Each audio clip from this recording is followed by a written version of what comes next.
do you think there's no fat in the public service sector? Oh well, there possibly is. If you go looking with a microscope, you can find deficiencies everywhere. And shouldn't we go looking with a microscope? I don't think you should go looking. The only place with a microscope should be in the health service, and what we need there is probably more people, not less, in terms of getting services to people. So I think the attack is wrong. And Rodney said that the only thing that the government raises is from tax. That's not true. The public economy and the public service raises money as well, the various things that they do. Take Kiwi Bank, that returns an enormous dividend to the government, and that has been an enormous success, even though ACT has sniggered and wants to sell it off, as does National. New Zealanders want to keep Kiwi Bank, and that's a public service. Excellent, thank you very much. Dr. Russell Norman, is this cut bureaucracy line, is that just the usual right-wing response to anything and everything, do you think? Do you think we need to cut bureaucracy? I don't think we need to go on some big attack bureaucracy thing. I think we should value high-quality public servants and high-quality public service rather, and work with you know, the PSA and other unions actually to improve the quality of public service. And I think public servants are committed to doing that. I think Rodney though does ask I think a fair enough question, which is around spending, you know, spending taxes. Where's it going to come from? The green approach is we've got to shift how we spend money. So if you look at roads versus public transport, we'd say, well, the government's going to spend billions of dollars on new motorways. We'd shift that to spend it on a decent public transport system. The emissions trading scheme raises, there's a windfall profit that comes out of the emissions trading scheme to state-owned energy companies. We would say, well, let's spend that to retrofit insulation into people's houses so they have warm, dry houses and clean heating. That's our approach to how you deal with that. There's a broader issue, though, I would say, which is at a time of recession and kind of global kind of threats, actually borrowing for infrastructure is not a bad idea.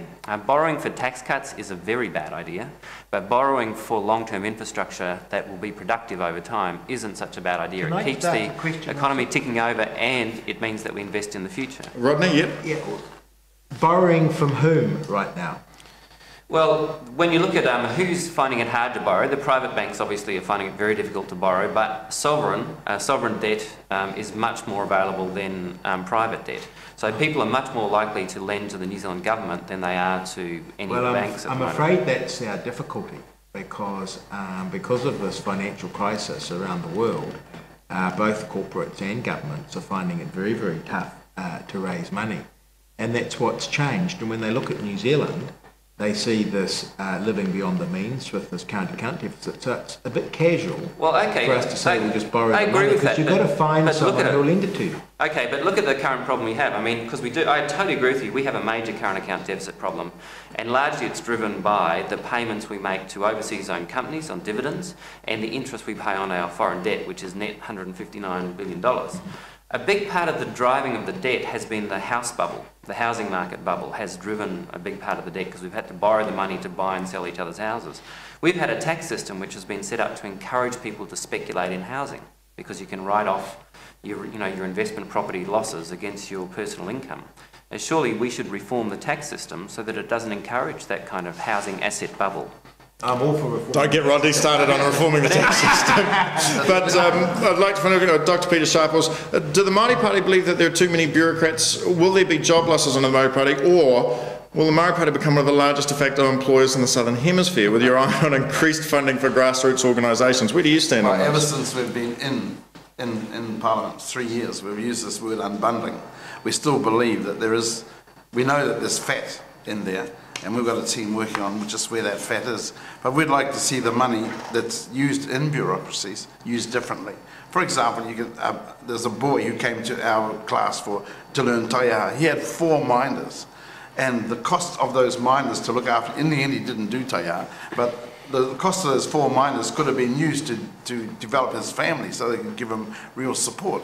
Things like that, where we need to use the money positively, because what's happening now, we're spending a lot on making people dependent, and we've got to get rid of that dependency totally. And especially for Maori, we're in that situation where too many have been too long on a particular thing like the dog, and we've got to inspire them to get off it and create opportunities. It won't happen unless we get a change of attitude and some inspirational projects, like banks allowing the ordinary family to have a life.